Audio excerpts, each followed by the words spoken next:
Just a little to the left. Up a bit. There. Perfect. Greetings and welcome to her embrace. How can we... Oh! Nobu! It's you! Ah, Morgana, good afternoon. You're back from Tyrol? I wouldn't say back per se, more in town in order to get some supplies. I'm not surprised. The New World has a lot to see after all. But it's no Eorzea. You'll be looking for that veritable stack of books and your coffee, yes? Ah, yeah, absolutely. A book for reading, and I think a nice drink to make sure I'm actually awake to do that reading. Bear with me a moment. Thankfully, I had all your things here at the front desk. Oh my gosh, thank you so much. Older books on ethereal manipulation tend to be rather difficult to come by.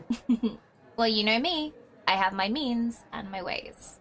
By the way, I noticed the house is getting very ornately decorated. Is there an event coming up? You mean the decorations I was doing just now? Yeah, actually we do have something coming up. Oh, nice. Would you like to come put up flyers for it at the cafe? I think I have a customer who would love to hear all about it. This side of the Indigo Deep? Or do you want me to find an excuse to come to your new place? Well, you could put them up at the cafe here, but also, why don't you come by the new one in Tyrol? I'll cover the teleport fees. I mean... I could use an excuse to discuss with my suppliers about some mate and mezcal, so no pressure on the fees. Well, if you're sure, but how about you come by in the evening, let's say 3 days from now? I think I can make that work. I'll need to send a Moogle to my suppliers, though, to let them know that I'm coming. Perfect. Now, I'll take my book and my drink, and I will see you in a few days. You better keep that coffee safe this time, Nobu.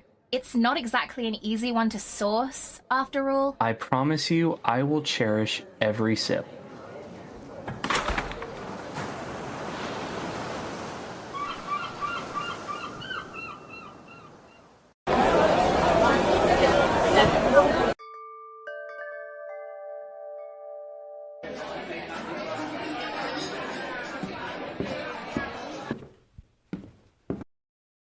Ah, good day, my friend. As always, it's a pleasure to see you. Now, while I know you're rather set in your ways, I have a brand new blend of coffee for you to try. It comes from back home in Eorzea, it's quite rare, and I think you'll really enjoy it. While you enjoy your drink, you should know that I have a special guest coming by today that I hope will pique your interest. My friend, Morgana Mitsuki, leader of the group Silver Valkyrie Events.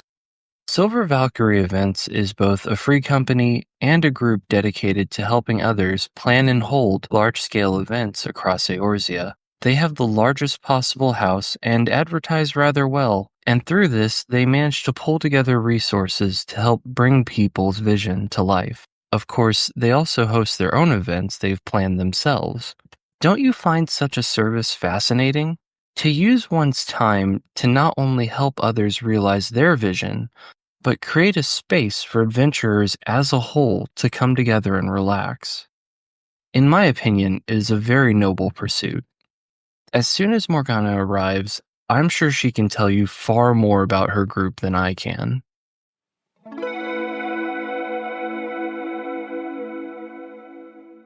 Morgana, it is a pleasure to see you. This has been a long time coming. Welcome to Coffee and Carbuncles. Thank you so much for having me. Like, is it silly to say that this is kind of a little bit of a dream come true? Like being on someone's like podcast like this. Really? Exciting. Yeah. You're gonna have me blushing. Stop. We're a whole half a minute in, and I'm already red faced. Thank you. Yay. This is a good sign. Full disclosure, we've been friends for I'd say about 3 years now ish. Yeah, that sounds about right. The first time I sort of heard of Coffee and Carbuncles was back for episode 3 of the first season. So that was kind of like when we got chatting, because I got chatting to you about, it was actually my take on role playing as the Warrior of Light, wasn't it? But I think I got us chatting in the first instance. Yeah, I think so. And then you were kind enough to help me get my stuff set up for AetherCon, which I was terrified for. I don't blame you, but at the same time, you did wonderfully. Both And times, I might add. hopefully a third time, I've got a really nice presentation prepared. I'm hoping they accept it, but that's Damn, going to you're be for later this year. prepared. How many months is it until AetherCon? AetherCon's like September, October. So you're like nearly 6 months ahead. Damn.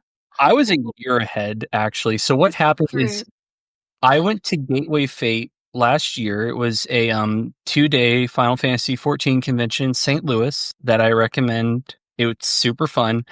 I went to this really lovely panel at Gateway Fate, and then I got home and I was still so hyped that I literally, the night I got home, wrote out an entire panel for Gateway Fate 2025 that I also then plan to use if they allow it at AetherCon this year. Damn. Is all I can say to that. When I say I was hyped after Gateway Fate, I mean it. That is some proactiveness right there. I could do to take a leaf out of your book. Good grief. All you need is just a lot of caffeine, lack of sleep, and a lot of fanboying, apparently. So I believe in you. The caffeine one is a bit of a tricky one. I can't actually drink caffeinated coffee without like feeling massive side effects the following day. Like I'm legitimately exhausted if I drink caffeinated coffee the following day. Here's the thing, though. You're doing me the pleasure of being here at 11 o'clock at night for you. Yep. So in terms of sleep deprivation, you just need to stay up about 3 more hours and then go, let me make a panel. And you're there. Oh, good. You're good. The worst part of this is if it weren't for the fact that I have got work in the morning, and please don't worry before anybody says anything, it's still ahead of my bedtime. I'm good. But if I didn't have work in the morning, I wouldn't put it past myself to still be up at that kind of a time. I am very much the night owl. Very much the night owl. Also, on a serious note, everyone get sleep, be healthy, do as I say, not as I do. I will echo that statement. But I'll back on track for this interview. So, speaking of 11 p.m., I think now would be a good time to say where you're joining us from. I am joining from Northern Ireland. Awesome. Yeah. So it is actually dark out here. And do you know what's really weird? It doesn't actually get like completely dark until after midnight when you get to like the midsummer months. It's so weird and I cannot get my head around it. And I've been living here for over half a decade. I still can't. Where were you from before then? I lived in the south of England, and believe it or not, that there's like at the extremes, there's actually like a good hour's difference between sunsets. I had no idea it was that different until I like actually looked it up after moving. It just Really? how much things Wow. change for like a comparatively small distance grand scheme is huge. So I'm really curious. I am from further south than Northern Ireland. Do you guys get to see the aurora? We have done a few times recently, but we didn't used to. I actually managed to get some pictures of it when it was last around, like one of the times it was around, like at the end of last year. Oh, nice. I couldn't see like much of it, but you could definitely tell once I'd taken the pictures with my phone that there was different colors in the sky, and it was really kind of cool. Well, see, I actually felt cheated because I live a bit too far south. And the one time, I think it was last year, that they were like, you'll be able to see it, the sky looked completely normal to me. And then they're like, but if you go somewhere that's outside the city, and you use your phone and you change the color on your phone, and I was like, that's 3 steps too many. I was really hoping. It's not a case of changing the color on your phone. What you need is the longer exposure on your camera so that it picks up Oh, more of the color. that's a fair point.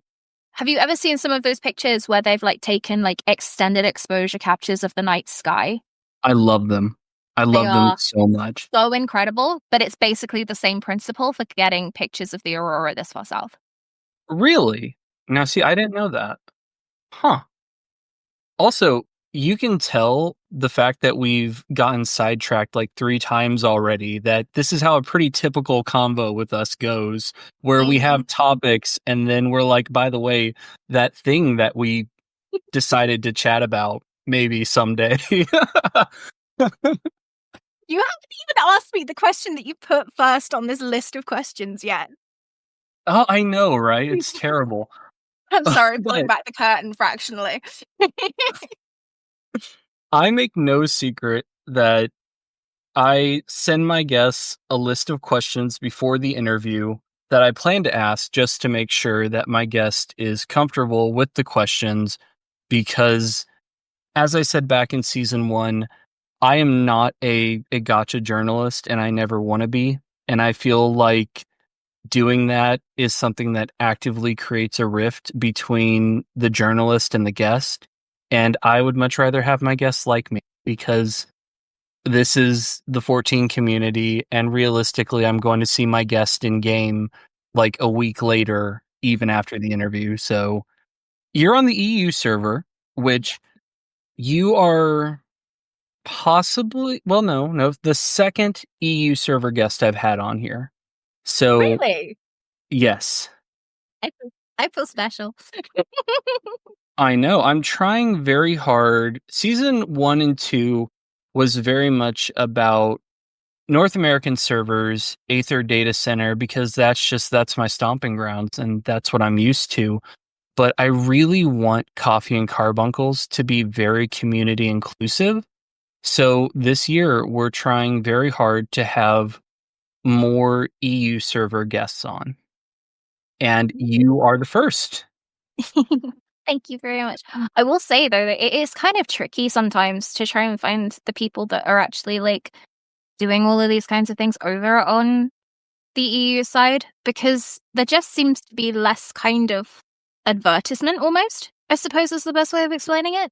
Like there isn't as many places that are easily accessible for us to promote our stuff. Like don't get me wrong, of course, I know that there's like social media and what have you, and people do put their stuff up there. But like trying to get that then picked up by other people is so difficult because the community over here is just smaller. I can probably go into a bit more detail about this as in part 2 when we're talking about what it is I do over here. But trying to put together stuff over here on EU side is definitely way more difficult than it is for you guys over on NA, I think. I've heard it can be pretty frustrating. Mm-hmm. But like you said, that's for part 2, which speaking of part 1 of this interview, we're several minutes in, our drinks are getting cold, and I haven't even asked what drink you have for today. And you were like, I have something special planned. And now we're going to keep going. So by all means, what is the special drink you have? I've drunk 2/3 of it already. I drank 2/3 of mine too. We're good. So last year I was on my honeymoon in Japan and I managed to bring back some tea from there. I hadn't cracked it open because I hadn't had I felt like I wanted a special occasion to do so, you know? So yeah, I cracked open my royal milk tea that I got from Don Quixote while I was in Shibuya, Tokyo, Japan. Oh, nice. Did you have a good honeymoon, hopefully? It was incredible. It was literally this time last year, and I miss it so damn much. I want to go back, and so does my husband. Good. I'm glad it went well. Mhm. I have just a standard cup of hot chocolate. I very nearly got out my cocoa mug for this, but I was like, no, this isn't cocoa. I can't do that. I have a Hoshifon cocoa mug that was given to me by a very dear friend. Aww. But the only time it's ever had anything other than cocoa in it is when my dad picked it up and used it for coffee one time when he was visiting. And you were like, heathen. I was like, what are you doing with my cocoa mug? Okay.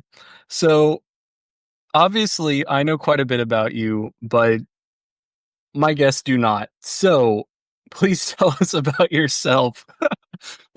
I'm only laughing because with a 3-year-long friendship, I feel a little weird asking that. But for the sake of the person tuning in, please introduce you, IRL. So people on Final Fantasy will know me as Morgana Brown. I play over on Lich World Light Data Center. I do also stream. You can find me on Twitch as Morgana Mitsuki. I mostly stream Final Fantasy 14, but recently I did actually get into streaming Final Fantasy 16, which I had a heck of a lot of fun with. And it's actually made me think that like it would be really cool to start streaming some other games, but it's trying to work out like what and when, because I don't want to kind of like do half the game, if that makes sense. I'd like to actually like do the game properly, if you know what I mean. Yeah. I do enjoy quite a lot of Nintendo titles as well. A particular one of those being Pokemon. I do quite enjoy playing Pokemon Go, and I picked up Pokemon Sleep as well when that came out. They're both mobile games, but there's just something kind of like really satisfying about both of them. It appeals to like a certain kind of like adventuring side of me, if that makes any kind of sense. Yeah, absolutely. I don't think I'm going to surprise anyone who's listened to this and knows my love for Japanese history. Legends Arceus and Pokemon Silver are still my two favorite. Silver's best. Do love Silver. Silver was so good. I ran through so many batteries as a kid. Oh my gosh. But Oh, the remake Soul Silver was actually really, really good too. I don't have a copy Played it. yet. I keep being told that I need to play this, and I agree I should. I still haven't found a copy. I got one when it originally like came out until Generation 5, because it initially came out like when I was about 10. So up until about Generation 5, I was fairly kind of on the ball. I kind of started losing interest in the main series games. Something just wasn't grabbing me in the same kind of way as it used to. But like, I've never kind of forgotten my love for Pokemon as a franchise, which is what drew me to Pokemon Go when that came out. I fully understand. I feel the same way. The newer games, I'm just not, aside from Legends Arceus, which was a lot of fun, I'm just not able to really be grabbed by them the same way. But I think also it's just because I'm older. To be fair, like I enjoyed the story of Sword and Shield, but I only played that because my husband's got a copy of it. I didn't go out of my way to get it. Like I've not actually bought myself a Switch. I've just borrowed my husband's every so often. I'm going to be a giant nerd and take this opportunity while we're talking about Pokemon in the middle of our Final Fantasy convo to go ahead and say that I think you should really try playing and or streaming World of Final Fantasy because it's literally Final Fantasy Pokemon. I will need to figure out where to get a copy of that. Is it on Steam? Oh yeah. I may have to look into this then. Fun times and shenanigans. Oh wait, I will have to look into that later. Just remind me when we're not in the recording booth, so as to speak. I will. Speaking of recording booths, I'm going to expose you because that's what friends do. And aside from streaming, what? You're so cruel. I am. That's what I'm known for, being a cruel, cruel, and terrible heartless. host. So, aside from gaming, you have another talent, which is singing, and you should talk Yes. about that. Yes. I was like joining choirs like when I was still in school and like all through university, and I really, really enjoy singing, and I just wish I had more outlets for it now. I don't have quite the same like access to that kind of stuff like now that I live over here. Like there are choirs, but it's a kind of a case of like organizing to go, and it clashes with stuff that I've already got on, and I'm just like, "Ah." But I did pick up singing lessons again, and I have mentioned to my singing teacher about wanting to be able to hit certain notes that certain other singers that we both know and love can hit, and have hit them at least twice in things they've recorded for our beloved Final Fantasy XIV. Um, one day I will be able to hit that top D in a good way, and I am going to keep trying until I can. Watch this space. There is also a certain community collaboration. There's a couple of community collaborations actually that I've been involved in. Do tell. So I was in Alex Mikala's Close in the Distance. I was in Husky's 300 musicians medley, and I was also in the Arcadian one cover that he did as well. So yeah, good fun. If you haven't already checked those out, I am sure Nobu will be amazing and put links to them in the description so that you guys can go check them out, because you really, really should. Like both Alex McCullough and Husky by the Geek have done some absolutely fantastic work on those pieces, and they deserve every little bit of love that you can give them. I couldn't agree more. Now, before I jump into 14 specific stuff, you mentioned streaming 16, and we talked about World of Final Fantasy. So I'm curious, how did you come to the Final Fantasy franchise? What games have you played? Like just 14 and 16 or others as well? I initially picked up 1 and 2 Dawn of Souls for the Game Boy Advance. Like, I can't even remember when I got it, but I played through it eventually. And, like, I had fun. But as you can imagine, for somebody kind of, like, picking those games up, like, however many years after, like, I wasn't necessarily, like, hugely inspired at the time. I didn't really think much of it, especially because, like, most FF stuff is on PlayStation. Initially, like, moved in with my husband, I didn't really have that much access to sort of, like, PlayStation stuff.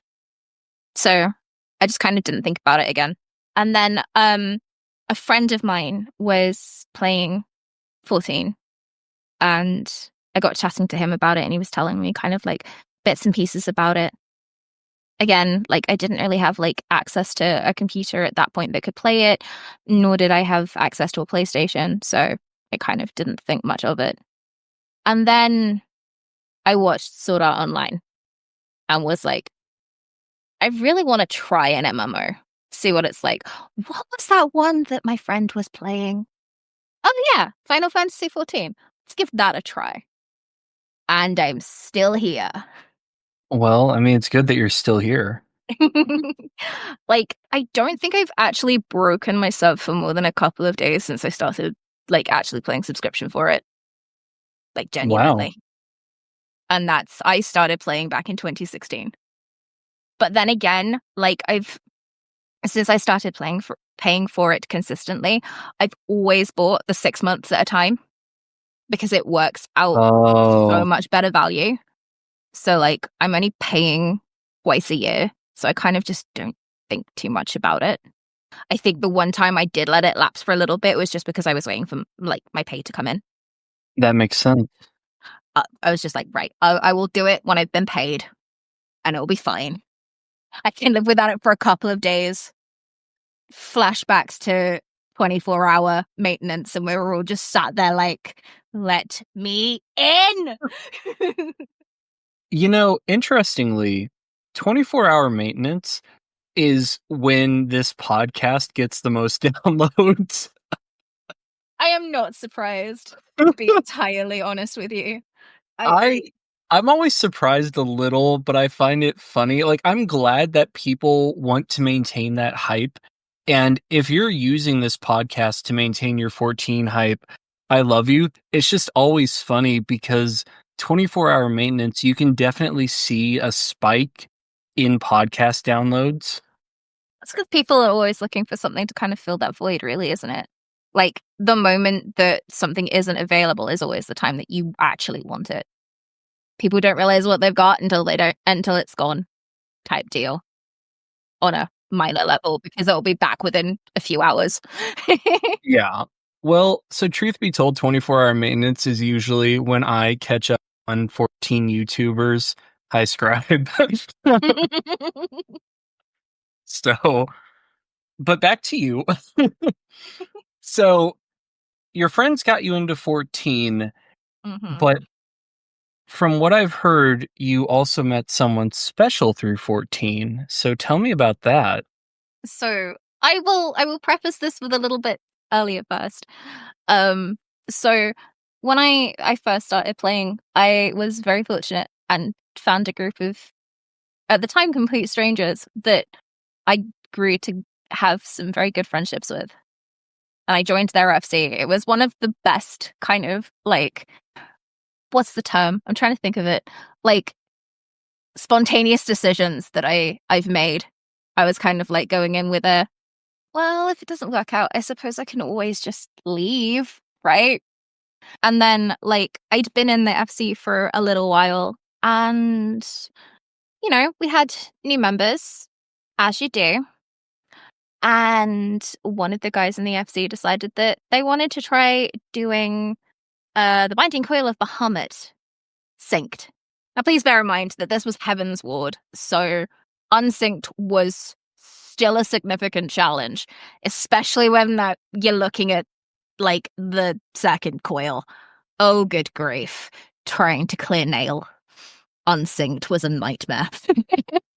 But anyway, so we were trying to do the coils synced. And uh, there was somebody that I met while doing that I kept talking to and kept talking to and kept talking to, only to finally realize that I quite liked him. And I found out that he quite liked me. So we organized to meet up. And when I did actually get to meet him, I realized that he was the man I was going to marry. And I did. And he was like, "Do you want to go to Japan and get royal milk tea with me?" And you went, "Yes, yes, 1,000 times yes."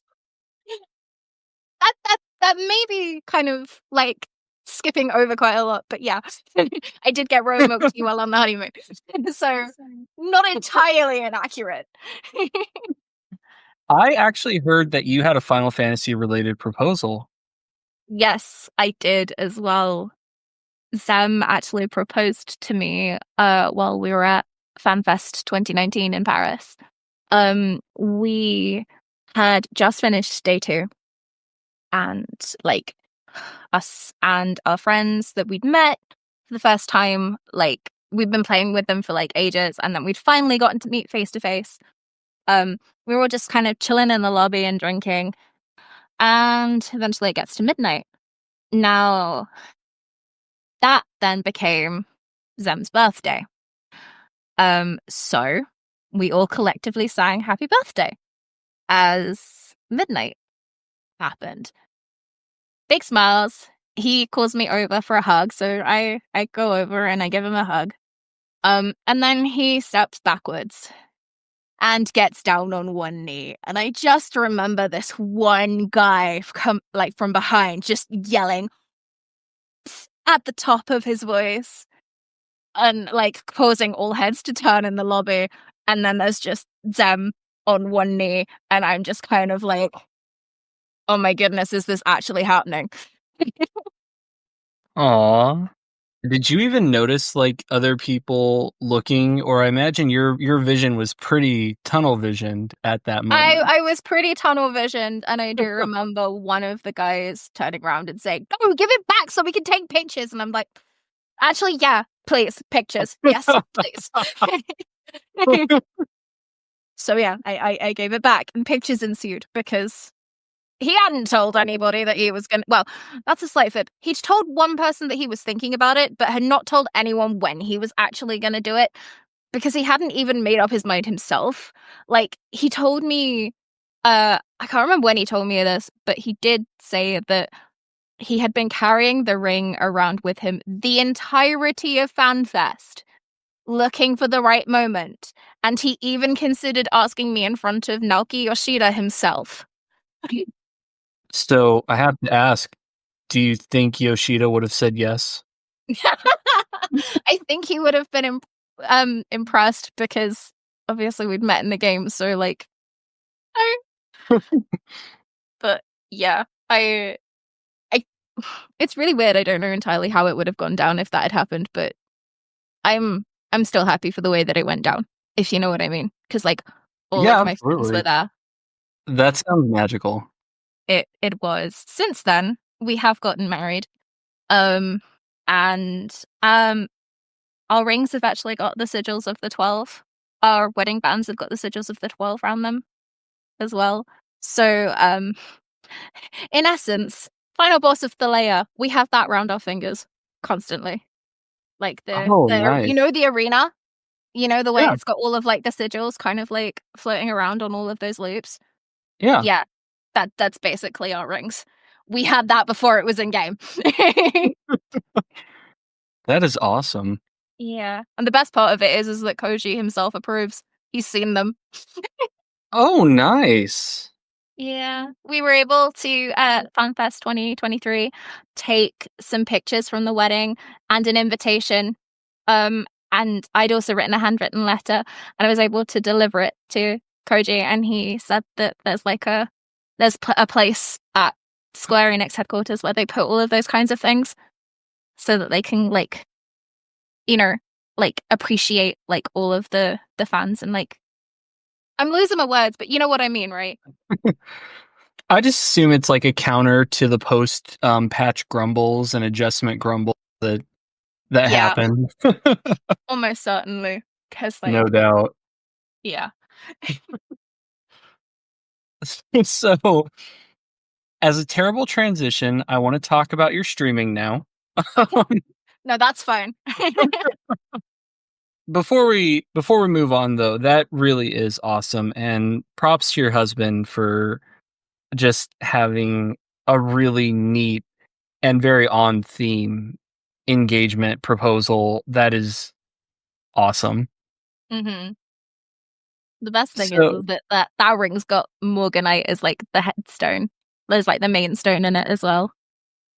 So oh wow, he just really put a lot of thought into that, huh? yeah, he did. He spent ages Wow. looking. He spent ages looking, he said. But when he saw the ring that he got me, um, he just knew it was the one.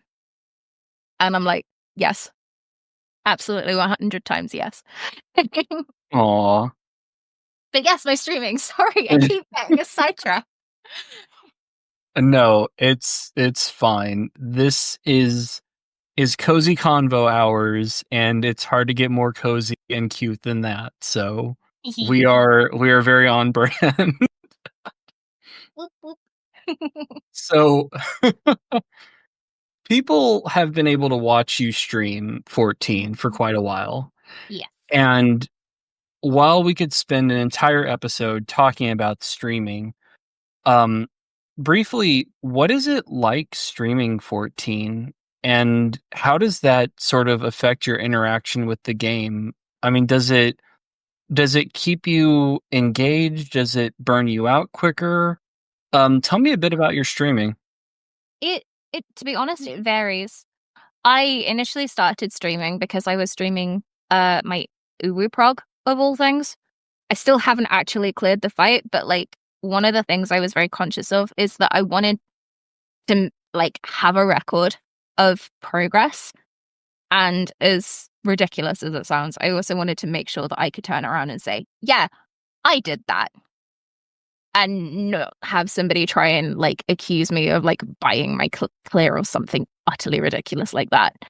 It just, I'd also had experience being on a friend of mine's stream as well. So that also kind of acted as like an encouragement to give it a go myself. And then I ended up streaming the Pandemonium raid set, actually. Was it just Pandemonium? I'm trying to think now. Yeah, it was just Pandemonium. I was like, what? Excuse me. I was kind of like, what order were the raids? I can't remember. But no, I did Eden with my friend, and then we did Pandemonium on my stream. And all in all, it was a really good experience. It was really cool and encouraging. It was really fun streaming all of it. It didn't necessarily all go to plan, and that's okay. Like, things don't always go the way you expect it to. But the main thing for me was having my audience having my back when I was struggling. It makes it so much easier to keep going when you're struggling if you've got like people behind you. It also, for me, kind of holds me accountable as well, because like I've set the target of wanting to finish the mental roulette achievement. We are currently nearly 7/8 of the way through the achievement, and I've been streaming it since I was about a quarter of the way through. At the very least, one of my audience members has been tracking my progress and like which duties we end up in and as what role and all that kind of stuff, how all of that's gone. And it's really interesting to see how many EXs you get compared to everything else. Like, of all the things in Mental Roulette, the EXs are, without a doubt, the most difficult. And the most roulette that you're going to get as well. Because sometimes, right, you'll jump in and you'll be able to clear it in one go. No problem. And then other times, you'll go in and you will pull to the last second and still not get the clear. And there just is something really satisfying about being able to get those people that have queued in that clear. And seeing all of the achievements pinging up. I just really like helping people in that regard, I suppose. I don't know how much Mental Roulette I'm going to be streaming once I've done the achievement, but like, I feel like I'm still going to want to do it, even though there's nothing to gain. Do you know what I mean? Yeah, and I think that's great that you feel so inclined to help.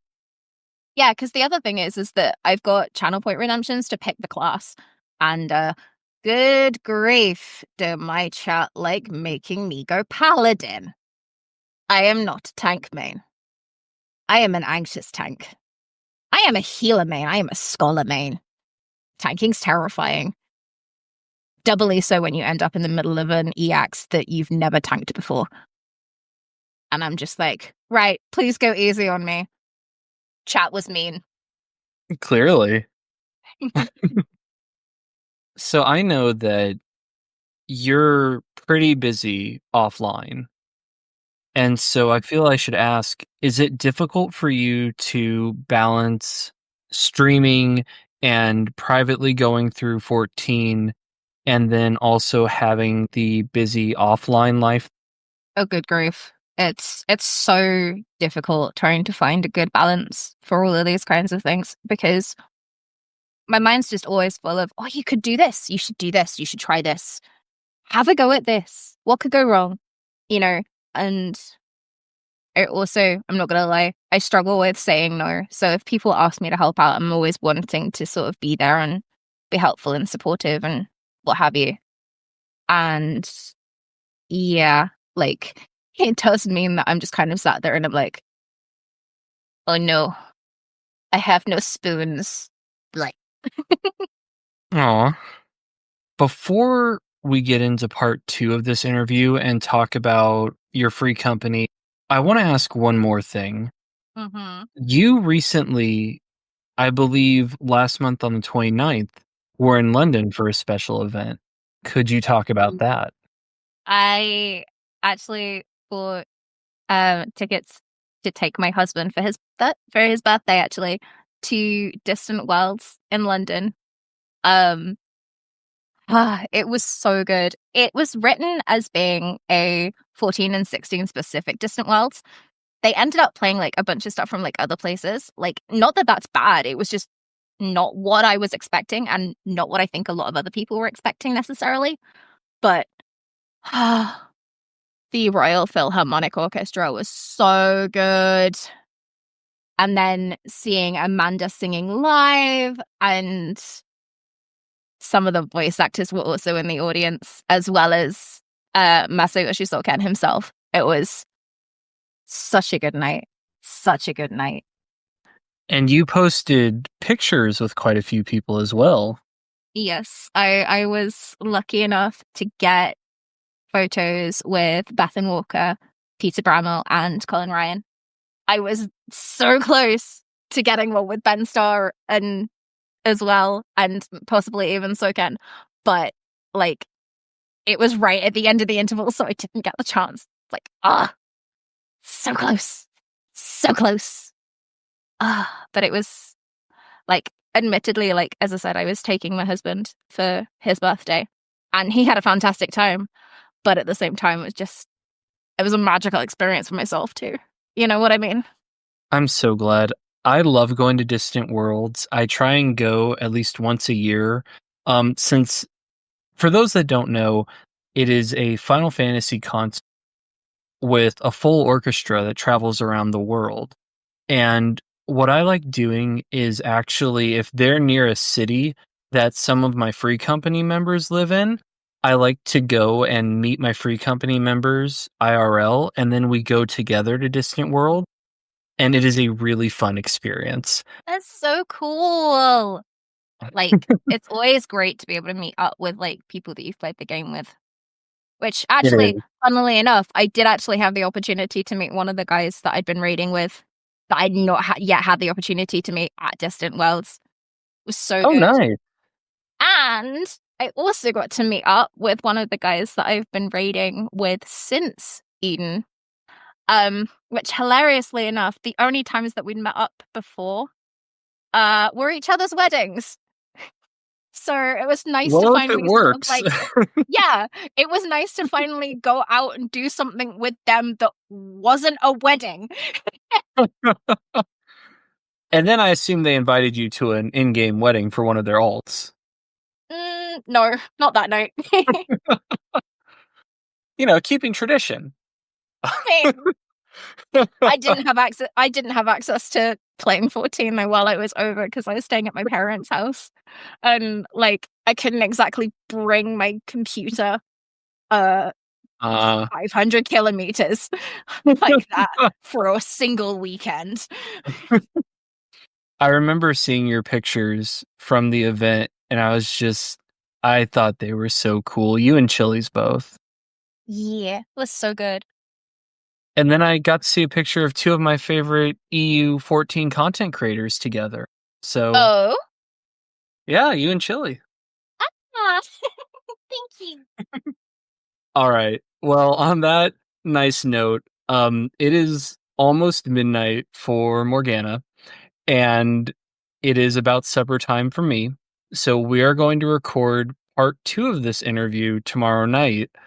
But for those of you listening on the podcast, it'll only be about 2 minutes for you. So If not, for Morgana, I will see you in 24 hours. And for those of you listening, the two of us will see you in about 2 minutes. take care. Take care.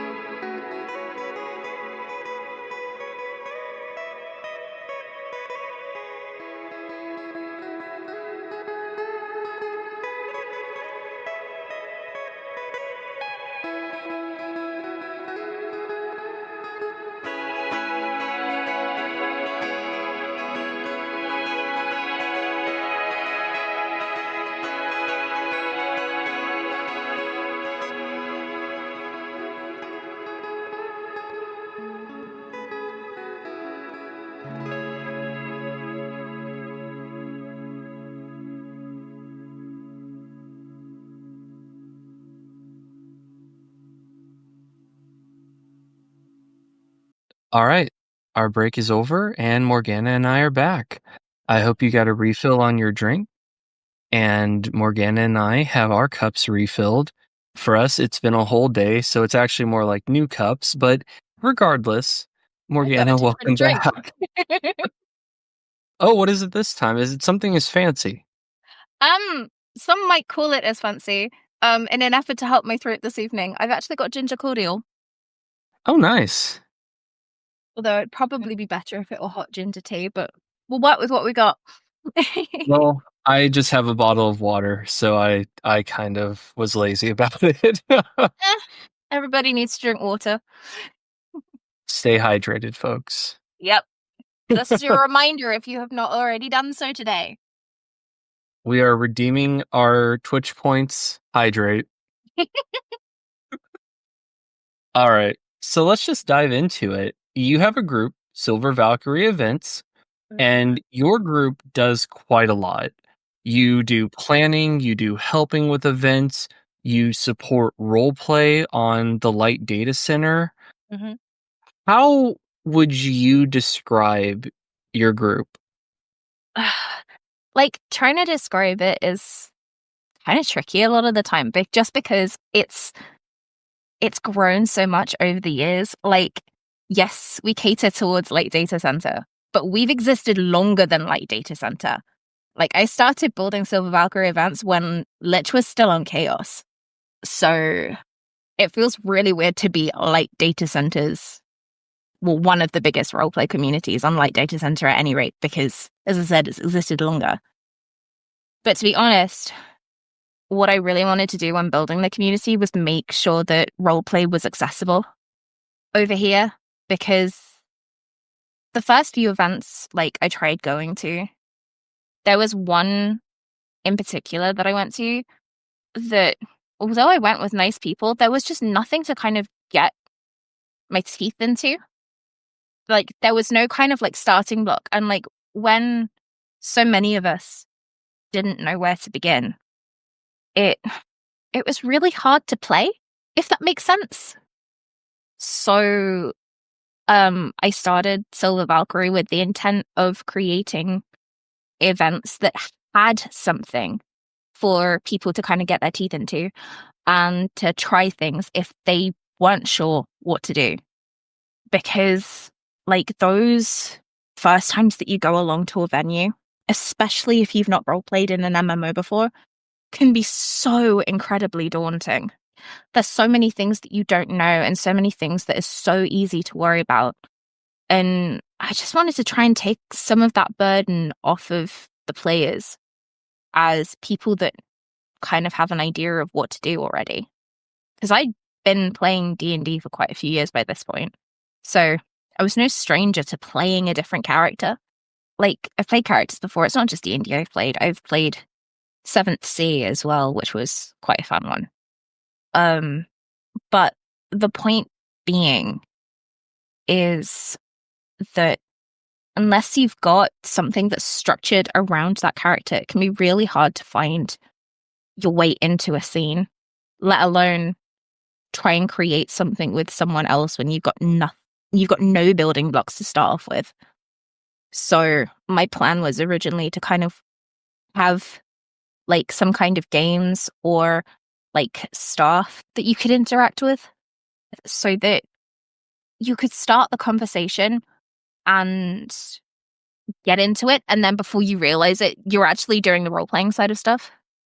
But like, one of the other things is that I noticed that like role players seem to be really kind of like sparse, at least at the start. Over here on EU, there just are not as many of us.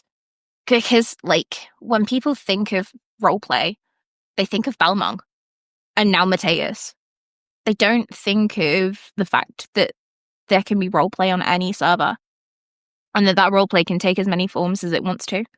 So a lot of what I wanted to do was kind of allow people to find us, allow people to find roleplay and to find people that they vibe with. Because I know not every person's going to be every other person's cup of tea.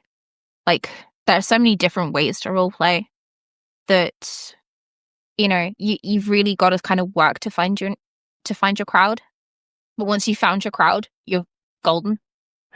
I think another issue with role play, besides what you were talking about, where it can be pretty daunting. I mean, even I find myself suggesting to people, well, just go to a cafe or, a role play sushi restaurant. There are a surprising amount of those on NA. I wish there was one of those on Light. There probably is actually hidden away. Maybe so. Mm.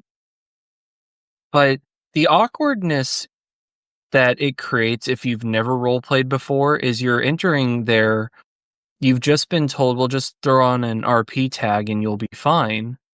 And then someone sends you a menu link through a tell, and you're like, okay, now what do I do? And I imagine that can be pretty daunting. I mean, it was daunting for me my first time going to one. Now, in regards to lack of role play and difficulty finding role play, I feel like that comes from two places. The first being that not everyone is necessarily comfortable role playing in public, because sometimes role play is mistaken for other things, and there can be a bit of stigma there, not only among general 14 community, but the role play community as well. I am face palming so hard right now because, like, I have tried over the years to encourage the Silver Valkyrie community to roleplay in public spaces, because the public spaces in game are just as much for us as they are for anybody else. And there's so many amazing backdrops that you can use to tell your stories. But everyone is so scared about talking in public. And like, even in Say Chat, they're all just kind of like, oh no, I want to use party, which limits the number of people that can see the story being told. And it does so much to stifle the growth of roleplay, I think. But I totally understand why people would be anxious in the same breath. It's a hard one to solve. It is. I think that what you guys do with Silver Valkyrie events, and what I see a lot of venues in 14 do, is create a space where people can be comfortable using Say Chat. And I think that's wonderful. I was going to say the other issue is that I know people are a lot more comfortable using party chat, or they're a lot more comfortable RPing through tells than they are, say, going to a venue and using Say Chat, or being out in the world and using Say Chat, which is just, I'm not knocking anyone's preference. And I definitely get how you wouldn't want people to just be able to jump in and out of your RP if you're like just chilling in Limsa or something. Mm. But at the same time, I think that if you're in a venue or you're at an event that is catered to RP, we should try and keep in mind the spaces we're in, and maybe try and come out of our shell a little in that capacity. I mean, to whatever extent you're comfortable with. But if a place allows Say Chat, then when you're comfortable with it, try it out. You realize that there's an awful lot of like the other side of it as well. The fact that some venues can get so busy that chat gets so overwhelming that you just can't keep track. You literally Experience that a bit. even some of us veterans struggle, and it's in those kinds of instances, or in instances where the roleplay may not be to everybody's tastes. For example, you want to bring in something that's considered a little bit overpowerful, or you want to discuss kind of like a secret, that's the kind of time that you should be using party chat within a venue, when you need to close off that RP for specific reasons. And there is definitely not an issue with it. I actively encourage it. I actively do it myself a lot. Like, so my character, Morgana, she's a healer. So if I'm in the infirmary and it's looking particularly bad, I will bring things into party chat so that we can better keep track of what's going on.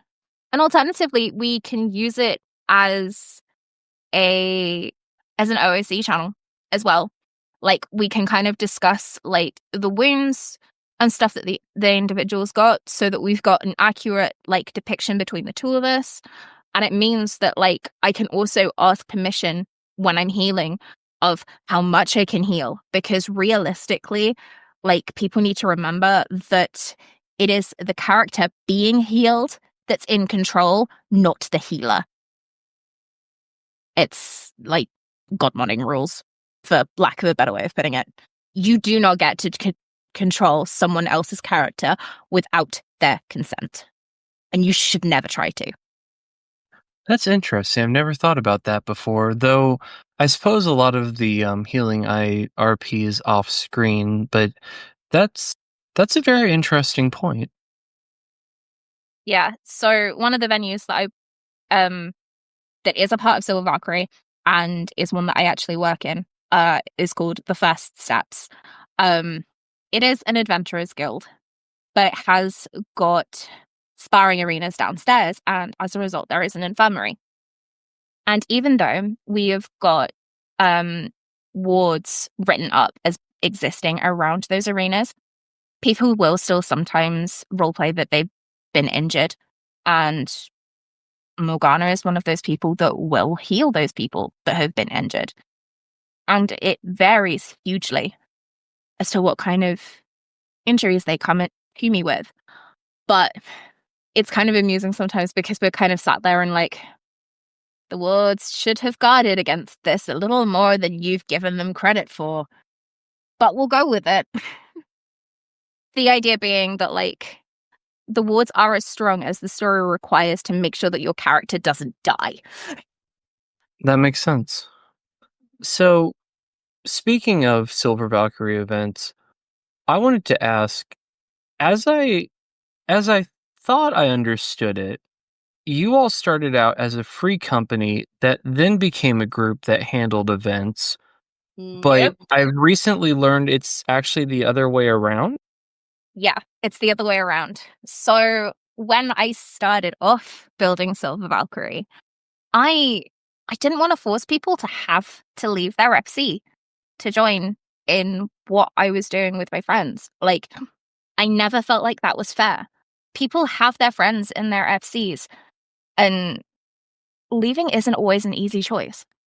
And I didn't want to be blocking anyone from getting involved. Like, it felt counterintuitive when role players were already spread quite thinly to force them to leave their friends in order to come and play. So I sought to build something that was FC independent, as I put it. It wasn't until Shirogane was about to be released and the FC that I was in at the time wanted to move that we found ourselves at an impasse. Because at that point, there wasn't estate teleportation. So when, there wasn't estate teleportation, and there wasn't world visit, let alone data center visit. So if you wanted to visit somebody else's world, you had to make a character at level 1. So if you wanted to go to an event that was on a different server, you had to be able to go to an event that was in a starting zone. It was not reasonably possible to expect people that were coming from other worlds at that point to be able to get to you in Shirogane, because that was the current expansion at the time. So after a lot of deliberation, me and several of the other members of the FC I was a part of at the time left to create our own FC, so that when Shirogane was formally released and housing relocation services were offered, I think they were offered for the first time, or like easy relocation, that the FC lead was able to go and get the plot that he wanted in Shirogane, and then once that had been secured, their plot would vacate, and I would be able to immediately buy the plot that we now own. So we kept the large plot that my previous FC had. Oh, that's really nice of them. Yeah. Wow. It's safe to say I never initially expected to end up leading a free company, but it happened, and I've done my best to do what I can to make it an enjoyable experience for everybody involved. We actually ended up being one of the first FCs to release our submarines when they were added into the game as well, which is how I ended up curating the submarine thread on the official forums. Oh. Huh. A lot of See, I people didn't know don't that. realize that that's also me. Well, no, I mean, I know that you did the submarine stuff. I just didn't know the origin of that. Yeah, that's the origin of that. Huh. Yeah, so I've been doing that since submarines have been out. I now thankfully have the submarine Discord to help and support when it comes to it, because it's a huge undertaking to comb through threads like that. And now that with the Discord, it's so much easier to get all of the information that's needed to I keep bet those so. tables up to date. But the other thing that we did is that we were also Lich server first to rank 30 when that got released. Just the chagrin of other FC leads. But yeah. Now I'm curious, when COVID happened, at least over here on the NA side, we saw a very large increase in RP as well as venues. Did you see a similar effect over in the EU servers when lockdown started? 100% we did. We had 2 venues like before COVID. It was myself that was running intermittently because we were running larger scale events as Silver Valkyrie, and there was one other venue that was running at the time. And then when COVID hit, we finally started to see an uptick in more people building their own venues and wanting to run their own events and things. Most, generally speaking, tended to weekly events rather than the model that I was using and sort of doing the more grand scale type one-off events for the seasonal kind of events, kind of like the Eorzine Events Committee does theirs. Okay. Except I tended to base my choices a lot more around the in-game events for a lot of it, at any rate. There are 1 or 2 that we have done sort of off of our own back, but we'll get to those later. But COVID just saw everything grow so huge, and in ways I genuinely could not have anticipated prior to all of this. We went from being a server of like a couple of hundred to, over the course of COVID, hitting well over 1,000. And it was a lot to learn how to manage a server like that. I'm not going to dispute. But I like to think that I have done my best to learn from the experiences that have been put in front of me, and that I've tried not to repeat any of the mistakes that I've made. I think it's good that you're actively trying to grow, both as a server and also the host of the server. And I'm sure that the other members of Silver Valkyrie are also trying to improve in their various areas. Now, I wanted to ask you, when I say you, I mean Silver Valkyrie events, focus on both events and role play. If I could break that down a little, why is helping with events so important to you all? Why has that kind of become your mission as Silver Valkyrie events? To be honest, it's to allow people to connect and find the kind of role play that they're actually looking for. As I mentioned before, it's it's so much harder to find roleplay over here on the European data centers because it's just nowhere near as populated as NA. So finding the right people has always been difficult, but so has encouraging people to get into roleplay. You need something that's got a bit of spectacle, but also doesn't pressure you into it to get people to try. Because once people have tried and have found and have kind of like dipped their toes in the metaphorical pool, like it's much easier then to encourage them to try more, because you can kind of go, well, you've done this. If you do this bit, then you can do this instead. And then encourage them to sort of try more and more and more. And encouraging the new role players is so important on Light, especially, as I said, just because the number of us is so much lower comparatively. And I feel like with so much more spread out as well, like there will be small pockets all over that do roleplay, but they've not necessarily heard about the larger communities because they've just not looked into it. You've got to find a way of getting in front of them to kind of allow them to then branch out further, if that makes any kind of sense. But so it really is trying to forge a community, not completely from the ground up, but definitely trying to bring what scattered communities exist together more. yeah, that's been like what the mission kind of evolved into after COVID and lockdown started, because we needed a place to kind of to be and to not need to worry about all of the horrible things that were going on outside, because we were all scared. I think it's fairly safe to say none of us knew what was coming. Yeah. And just having a means of forgetting about that for a couple of hours, I knew it was important. And that's me saying this as somebody that was completely cut off from my family for those 2 years.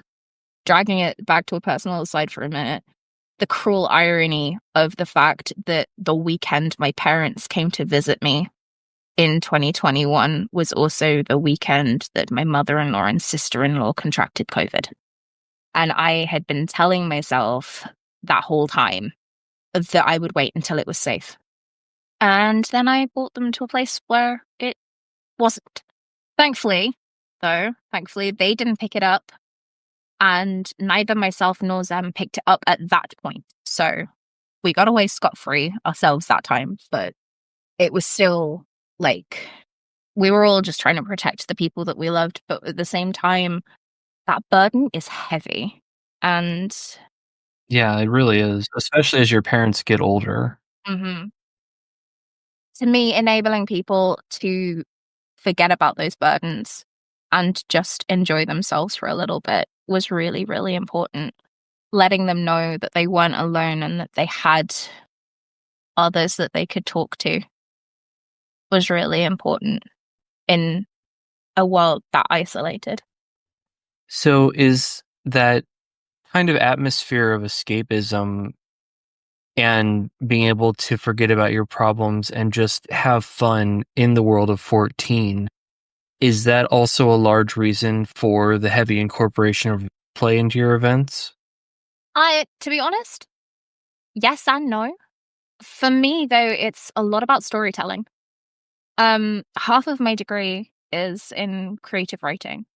I love telling stories, even though so many of them end up staying in my head. You must have seen the meme about how much lore you've got about your character and how much lore you've actually written down for other people to see. And I'm doing the motions with my hands like you guys can see, and you can't, which is ridiculous.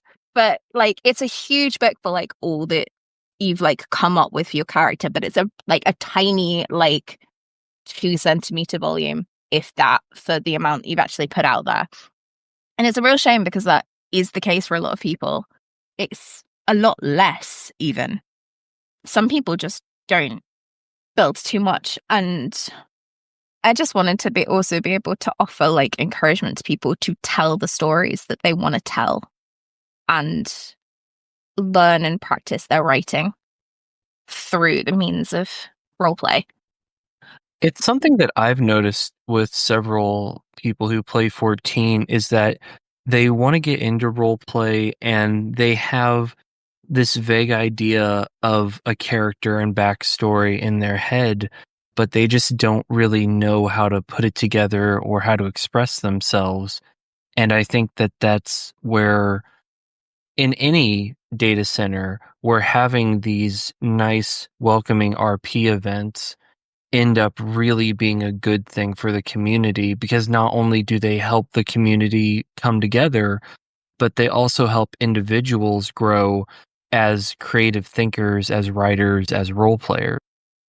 It's kind of difficult as well because by bringing in new people, they are repeating for the lack of a better way of putting it, the mistakes of Eld, if you will. They are coming in with characters that are quite overpowered for a venue setting, or are using bits and pieces that don't necessarily fit together with everyone's perception of how Eorzea and Heidelin herself should be. And it's often very difficult to try and reconcile those kinds of things, which is why at Silver Valkyrie we've got the philosophy of be the Batman with your Justice League, but be Bruce Wayne when you're at the bar, and trying to make sure that people aren't trying to steal spotlights in a way that everyone has got the ability to kind of like work together to create the scene rather than any one person sort of like shouting something that most people would sort of like. I'm trying to think of the best way to explain it without coming across like really harsh, because it is a tricky thing to kind of explain without sort of. No, I think that metaphor is really good. I've never heard that before, but I think that actually does a really good job. Credit to Mr. Racy on that one. Like, honestly, she has been my rock in so much of this in building SBE, especially the philosophies document that we've got on the website. It took a lot to build it, doing a lot of research and stuff, but like basically what we wanted to create with the philosophies that we operate our community with was we wanted to be welcoming, but we also wanted to encourage people to roleplay within canon when they are in public spaces to enable everyone to have a good experience. But that isn't to say that they shouldn't be looking to tell the stories that they want to. They just need to be aware of their audience. And see, phrasing it like that makes a lot of sense to me. And I think that that is something you have to keep in mind, is even with roleplay characters that have bigger than life personalities, and part of that character's personality may be trying to steal the show, you still have to keep in mind that if you're playing with people, there is a group of people there. And so you kind of have to find a collaborative vibe there. Yeah. I'm going to half call myself out like right now, okay? Because this harkens back to the conversation that we had right at the start. So I'm not going to be shy with the fact that like I roleplay Morgana as M. I roleplay her as the warrior of light, as people might say. But one, I roleplay her as one warrior of light within a group of warriors of light. But also I'm roleplaying her from the perspective that she's just trying to exist and do normal things and be a normal person, like consistently.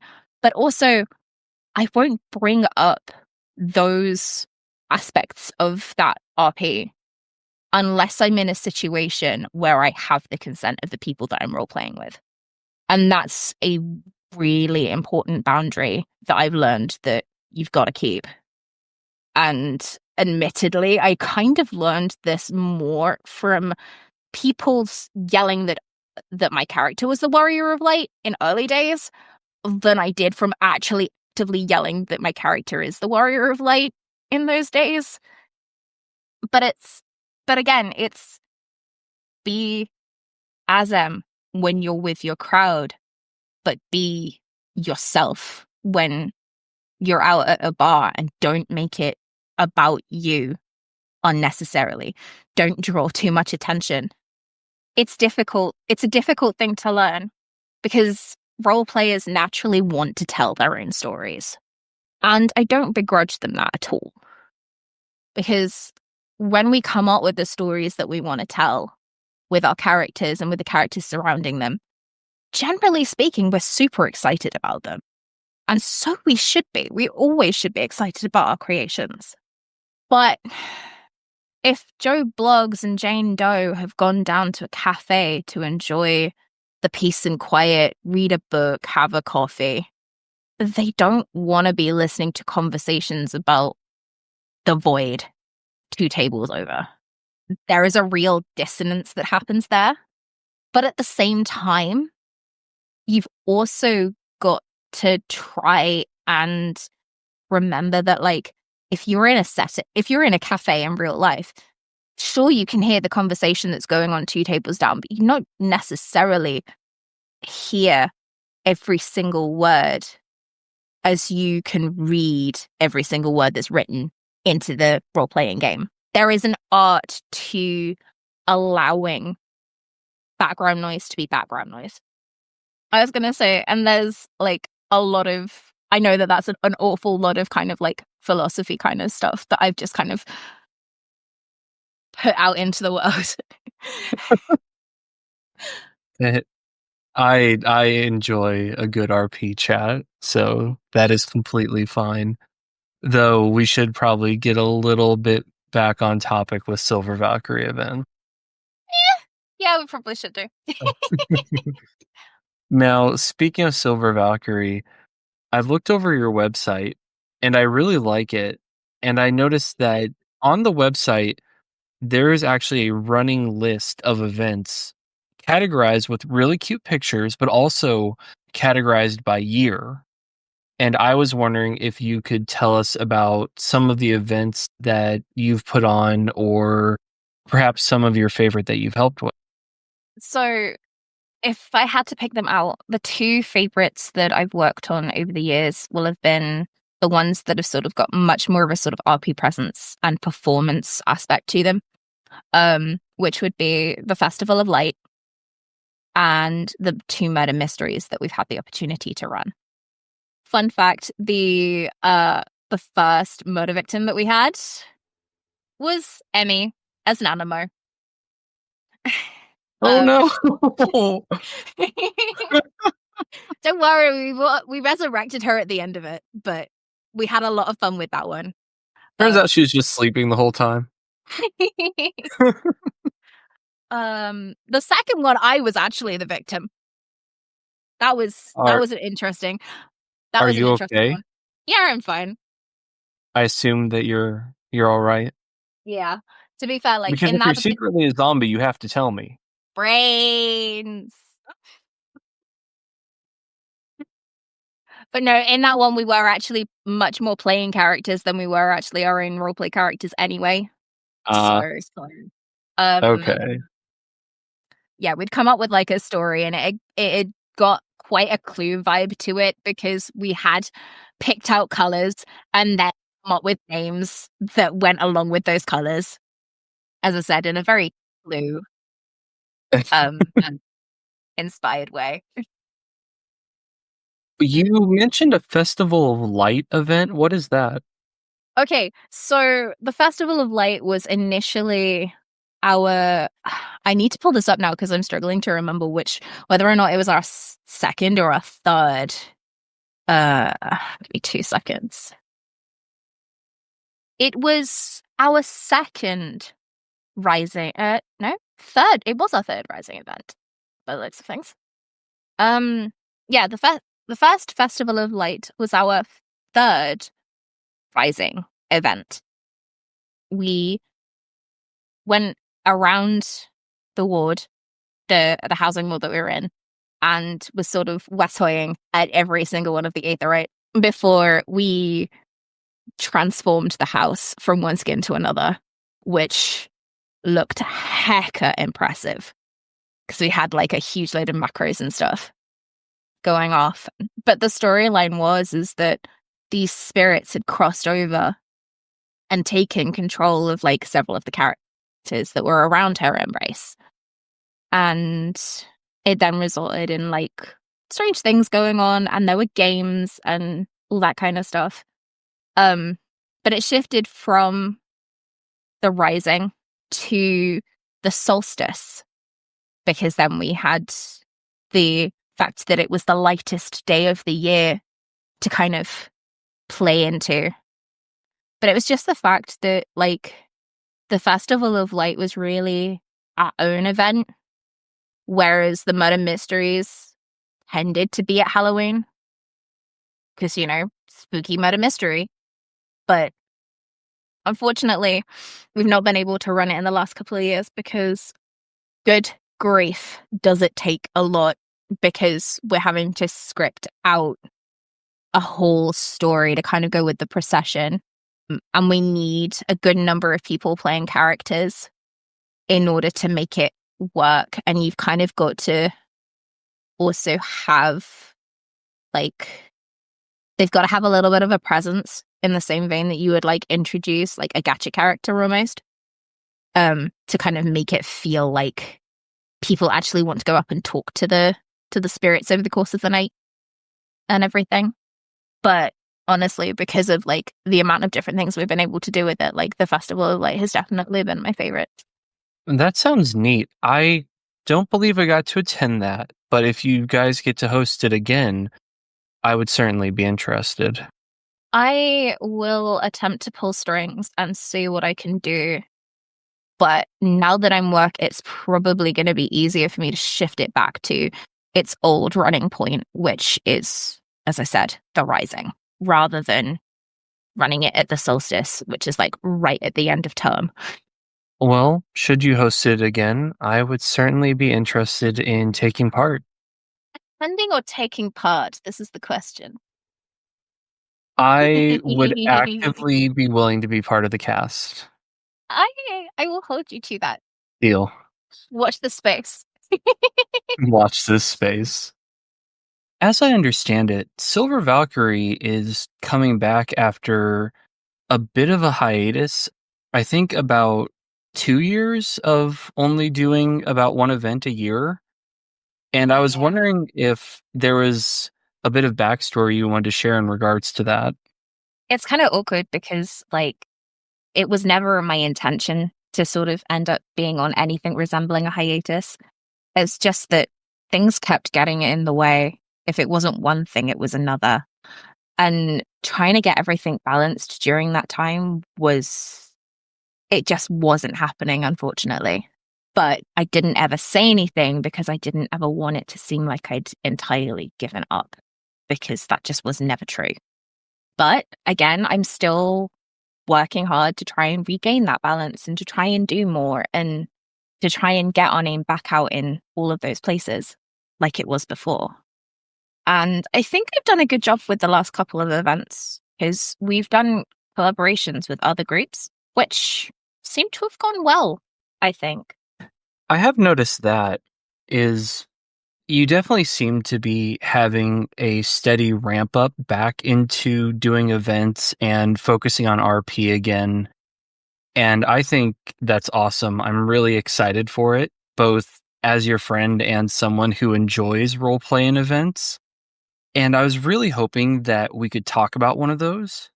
Something I'd love to hear more about is from your website and Helping Happy Tunes, who, for those that don't know, is a German player who creates music in 14. I've noticed that your group really wants to be accessible not only to people in the British Isles or people on your specific server, but are also looking to expand to different languages, different cultures, and really try and be there for people who want to plan these events.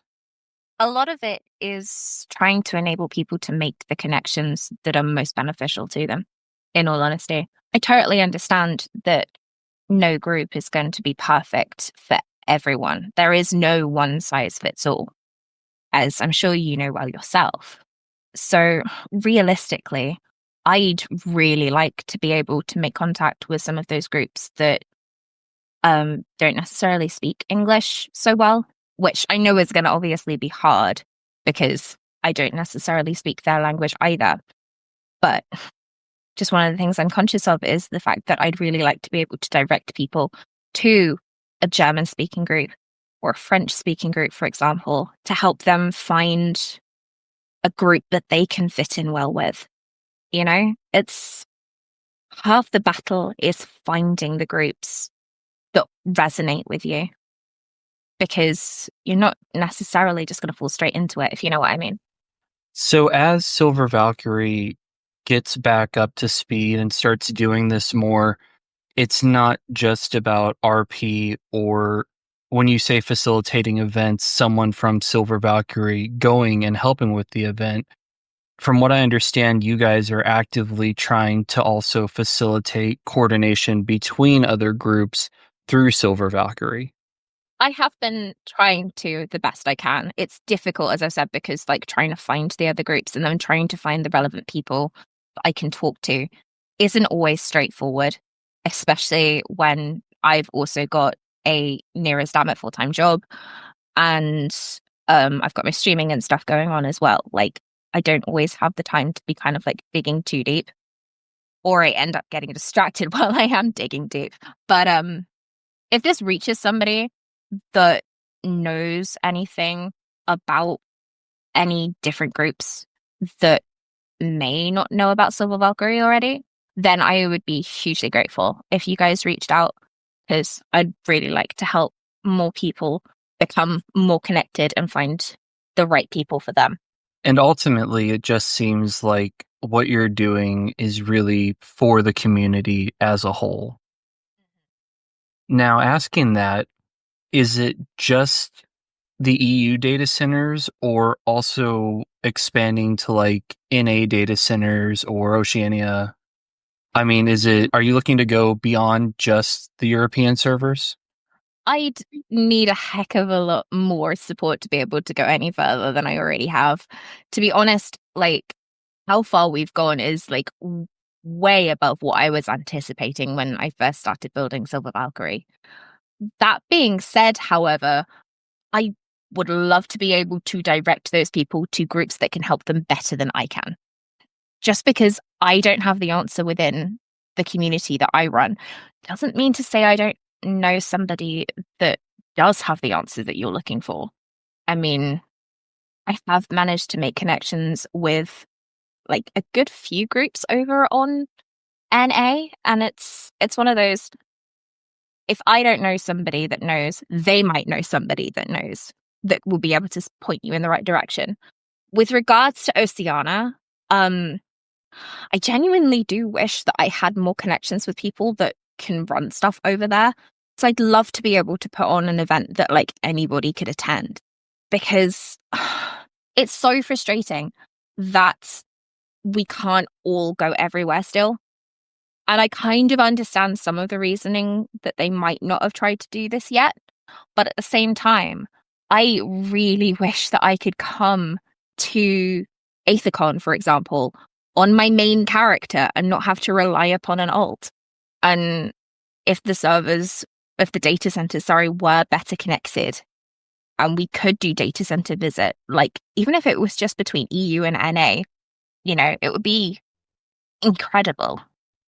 And to kind of piggyback off that, that is something that we should mention, is that if there was someone on the NA servers who was really interested in the type of stuff that Silver Valkyrie does, one, you have the Discord, which we'll mention in a bit, but also you do have an alt on the NA servers, so it's not as though they would be completely inaccessible to you if they wanted help. I actually think I have like 2 or 3. I'm trying to remember now. Half the problem is I don't play them. They're all like Copper Bell mines at absolute furthest, which is the really frustrating thing about it. Like, I can't go to like the firmament not to the firmament, sorry, to the Imperium or Shirogane, because I'm just not far enough along in the story. And that's the frustrating thing. I'm kind of in that position that I knew that there would be people in like right at the start when, as I said, when we were doing the whole thing with the house and stuff. I'm the one that's stuck in that position because I can't get over there unless I actually like make friend connections and stuff. And obviously that puts me on the back foot. So while we're talking about the different servers and different events, I did want to talk a bit more about recently you helped Happy Tunes with 2 of their events. Mm-hmm. And you did some emceeing, you did some singing.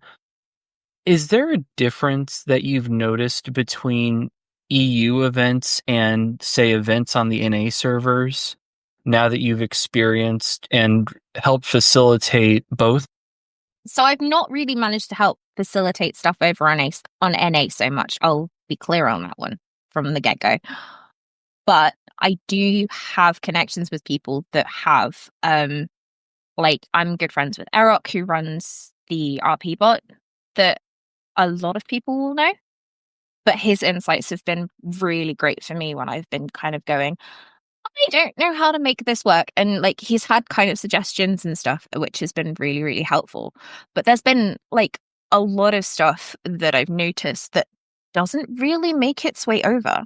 Like he invited me to go along to like an open mic night, and they had kind of like a watch together type thing open. I can't remember exactly what it's called. It wasn't watch together, it was something else, so that everybody could listen to what was effectively going on.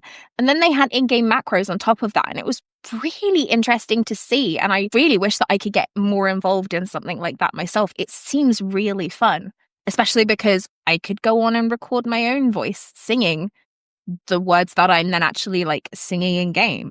But I don't get the feeling that there are a huge group of people that would necessarily be interested in that over on Light, for example. But that might just be because they've not been able to see and access this RP quite so readily, just because there's not been anybody to host it. So it's what's been done over on EU, I'm aware, is it's simultaneously both more concentrated and more watered down. Because, as I said before, there just is fewer of us over on the EU side, and not for lack of trying, but it does mean that things don't necessarily get explored in quite the same way as they do on NA, and I'd really love to be able to bring more of that over and also be able to go over and experience more of it more easily. But again, there's the whole time zones thing and like the incentive to log into a character that's not as up to date as my main. I'm sure most of you will be able to understand those kinds of feelings. Me with my EU alt. Which you've boosted. At least you've got access to Imperium and Shirogane if you ever wanted to go and you didn't have to rely on a friend request. For those that don't know, there is a currently level 94 Shiva server, Nobutaka. And I actually have that character in order to attend EU events specifically. I just didn't want to go to an EU event and be like level 60. I really want EU Nobutaka to look as close to NA Nobutaka as possible, though some of that would mean farming some gear that I don't really have the time for at the moment, but I plan to eventually. Let me know. I'll try and give you a hand. I appreciate it. I think, though, that something you said really caught my attention, and I want to circle back to it a bit, is that you said that there are different types of events on NA that you don't really see happening on the EU side. And would you then be open to, say, people who run events in the NA servers joining the Silver Valkyrie Discord and possibly helping bring some like NA types of events to the EU servers? if you wish to bring some stuff over to EU, I will gladly do everything in my power to help facilitate that. And I've got a venue, I've got a decent amount of reach across EU-based servers. I have all my crafters at level 100, so I can craft everything that we might need. Near us, damn it! You know, I'll do everything that is possible to help bring those kinds of visions to life, because at the end of the day, I want to see those around me succeed. Because for those, I know a lot of my audience happens to be on NA data centers.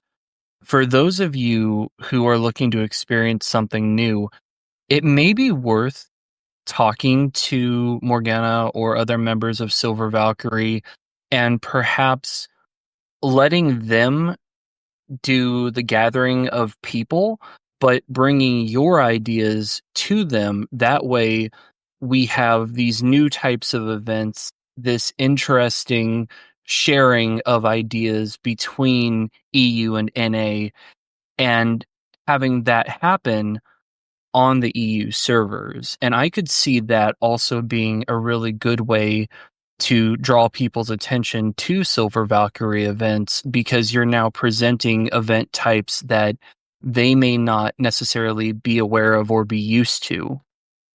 I like this. I definitely see a large potential for synergy between data centers here. And I think that it's something that over the course of 2025 into 2026, you and I can talk more about. We both know people in our respective data centers that we could talk about. I definitely see a lot of opportunity here from both sides. That just makes me really excited. Me too. And it's one of the reasons that I wanted to have this episode and talk with you, because here you are actively going, bring me your ideas. I have this large venue. I can get people, but it looks like what you guys are after are fresh, exciting, interesting concepts to use that venue for and facilitate with your venue. I was going to say, and more support. Like, if there are people that are interested in helping running events, but they don't want to necessarily be at the helm, I'll gladly take the help. So for those of you listening, please keep that in mind. And on that note, we do have probably people listening who are hopefully interested in this, interested in either reaching out to you directly, or if people want to reach out to me and then I can put you in touch with the people at Silver Valkyrie, that's fine too. But what are optimal ways for people to get a hold of you and your group? So we do have a website. You can find us at silvervalkyrie.events. The Discord is going to be the key place to actually get talking with us more readily, which is discord.gg/SVE. I have recently set up a Blue Sky, which is silver-valkyrie at bsky.social, but I've not really had too much of a chance to do too much with it yet. And I'm not going to lie, like, social media be hard. Indeed. So if you get to getting these new events planned, where is the best spot for someone to see upcoming events from Silver Valkyrie? Like what place should people be actively checking? So I'm going to be making a dedicated effort to make sure that, like, the Silver Valkyrie specific events will go up on the Blue Sky.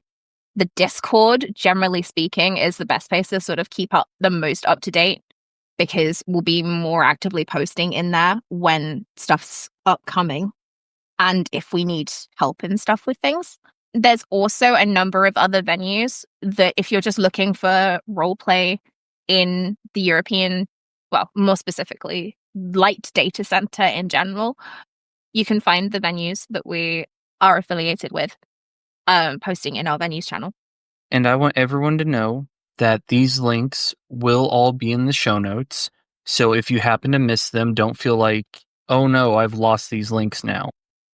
Show notes are great for this kind of thing. Show notes are wonderful, and if I didn't have them, I would just have people constantly asking me for links for things I've brought up, and that would be a bit of a nightmare. I'm not surprised, to be honest. There's an awful lot of good stuff that gets brought up on this podcast.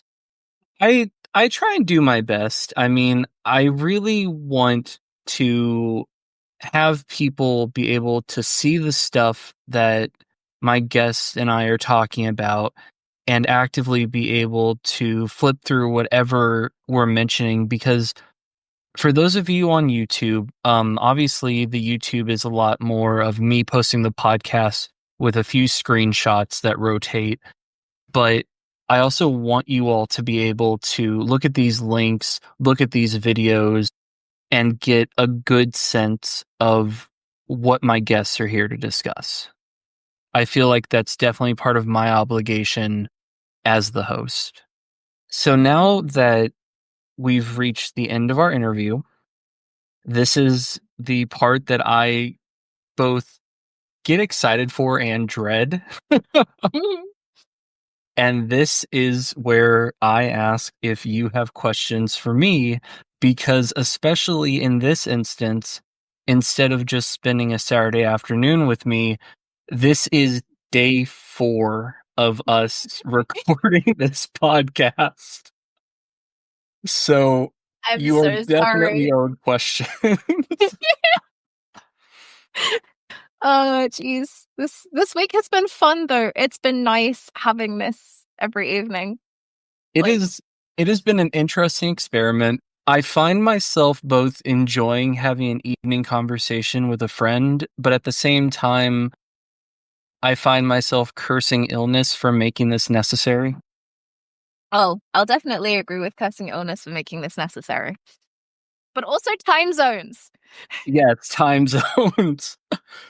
I'm like, I've not even had dinner yet, and here you are approaching midnight getting ready for bed. So Yeah, it's I'm more than happy to be sort of like chatting at this kind of time. But like I can understand that most wouldn't be. I'm just a night owl, as they say. I'm an old man who goes to bed at 2100 and wakes up at 5 a.m. So Ew. 5 a.m. You see that time? I someone, normally see it from the other way around if I see it at all. if someone asked me to do an interview at 11, I'd be like, okay, but can I just take the next day off and we'll just do it in the morning? Oh my gosh. But questions. Okay, so I remember in one of your previous podcasts that you mentioned about potentially streaming Coffee and Carbuncles. Has there been any progress or development on this idea? So this is something that the best way I can phrase it is the progress on this has been I'm even more convinced I never want to. No! I just I don't really want to stream Coffee and Carbuncles, primarily because one, I'm not that great at streaming. I'm getting better at it, but I'm still not really there yet. But also because what people don't hear after all the edits is there's so much pausing and coughing and thinking that goes on that even though I know some people would enjoy a live stream of Coffee and Carbuncles, I just would feel really awkward in those pauses, knowing that people are waiting for responses, and I don't want my guest or myself to feel pressured by that. I think there is a completely different art to trying to do a podcast in a live setting, just as like streaming is its own beast, if that makes sense. It's definitely something that takes a lot of practice. And I'm not going to sit here and pretend that like I know everything, because I definitely don't. But there's a lot that can be said for an open and sort of like more candid, if that makes sense, like approach. But at the same time, there is also something nice that can be said for a more curated approach, not in the sense of like you changing anything that's been said, but just in the sense of like neatening it up, like pulling back the curtain a little bit for everyone. I'm not gonna lie. I have been coughing so much throughout this interview. Poor Nobu has got to edit all of that out as best as he can. And that wouldn't be great on a live broadcast. I can totally understand. But there's also like, I'm trying to think of the best way to explain it. Like, you get a different side of people if you've got them entirely live and knowing that the people are right there in front of them. It gives a very different feel. And if that's not quite what Coffee and Carbuncles wants to be, then that's okay. As we discuss it and as I think about it, I will not go so far as to rule out like a live Coffee and Carbuncles anniversary episode or a live stream Q&A episode, or if I ever had an interview with someone who was a devoted streamer, I would be fine because I feel that that would be the best way to actively reach their audience. But unless it was special circumstances, it's not something that I see myself taking the charge on and actively deciding to do. That's entirely. I'm not ruling it out completely, but let's just say that it will probably be, I'd imagine like a once a season or once every 2 seasons thing tops. That makes sense. Like, as I said, it's a very different beast. And it does require a completely different comfort level to be talking on a live stream and knowing that everything you say and do is going out. Yeah, As absolutely. somebody that streams myself, like, I get that, and I get that it's a very different feel and it's not going to be comfortable for everyone. So, it makes total sense. Does AetherCon count, actually, now that I think about it? Does that count even though that was like really scripted? 50-50 on that one, I think. Fair. Because, I mean, like, you are standing up and talking in front of like however many people it is that are watching, and it is live, but at the same time, with all due respect, it's being done for something else rather than being done for Coffee and Carbuncles, if that makes that sense. is a good point. It's something I'd have to think about more, but it's one of those things that outside the context of a conversation, I'm like, I don't want to do this, but as we talk about it more, I'm like, maybe I'd be up for like dipping my foot in the water a little bit. Swimming is still definitely a no. I was about to make some kind of a siren reference, but the cough is trying to defeat me too much. That's fine. Got away with it Second this question. time. Feel free to edit this bit out, but I'm trying to think of the best way to sort of phrase a second question still. Oh no, that's fine. Take your time. Because I know that it would be remiss of me not to do something that's roleplay related, considering the fact that like my entire shtick, if you will, is RP. But I'm trying to think of a way to phrase it that's gonna be interesting for the viewers. I'm gonna go with this one. So, what's something about Nobutaka Fairclough, the character, that you don't think you've told anyone that you've roleplayed, but you'd like to kind of like play into or put across to people or tell more stories about? Well, so something that I've briefly mentioned in my FC chat, but haven't really talked about too much is in spite of how much he enjoys learning about magic and exploring and adventuring, his actual like end goal is actually just to settle down and probably live in like a peaceful fishing village. Oh, really? His sort of ideal end goal is a wife, a kid, and his company chocobo, just all kind of chilling, living a completely adventure combat free life. Given you say fishing village, I'm going to assume a Limsa one? Limsa or somewhere in Doma, probably. But it's interesting because whenever I think about it, or I roleplay him thinking about it, it's like you have this kind of small but nice house, and then a chocobo stable right next to it. Because something that I don't feel is really conveyed enough is just how much in character he loves his chocobo. Aww. And so I think that any thought of retiring or permanently settling down anywhere, he doesn't really think about that as a just him thing. It's definitely him plus his chocobo. That's so cute. It's very similar, like Final Fantasy V vibes between him and his chocobo. Or one way I like to think of it is for anyone who's ever played Ghost of Tsushima, between Jin and his horse, it's very similar energy there. I like these vibes. I do too. And I have some really cute screenshots of Nobutaka petting his chocobo, and it's funny because it actually started out I think chocobos are super cute, regardless of if we're talking about chocobo chicks or the full grown chocobo.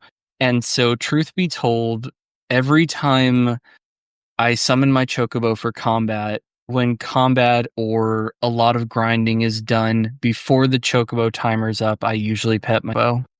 Aww. So cute. So that's also where a lot of that comes from. So some Nobutaka deep lore. Yeah. We love the deep lore here. Well, before we go, I just want to say thank you so much for your time the past 4 days. It's been an absolute pleasure. About the only thing I'd change is the vibe. I'm as sick as I am.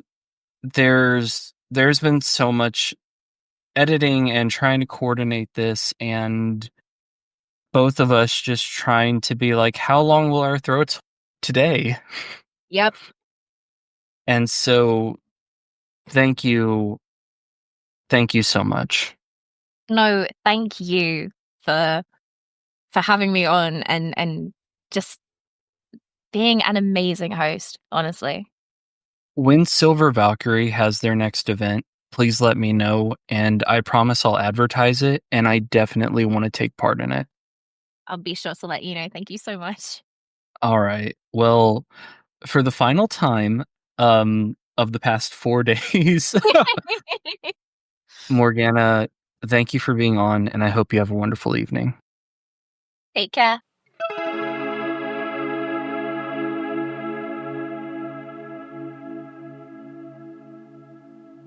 Now, I'm curious to hear your thoughts on the matter. Personally, I think that Morgana has a splendid goal. It's wonderful that she wants to help her fellow adventurers throw large-scale parties and events. The world can get very stressful at times, and when we have an opportunity to relax and to enjoy ourselves, I firmly believe we should take it. I hope you will look into Silver Valkyrie events when you have the time. Well, at any rate, this was wonderful, and I can't wait for you to meet my next guest, a very wonderful musician named Happy Tunes. I hope you'll look forward to it. But until then, I'll see you again next time, my dear friend, with a warm drink and wonderful guests. Take care.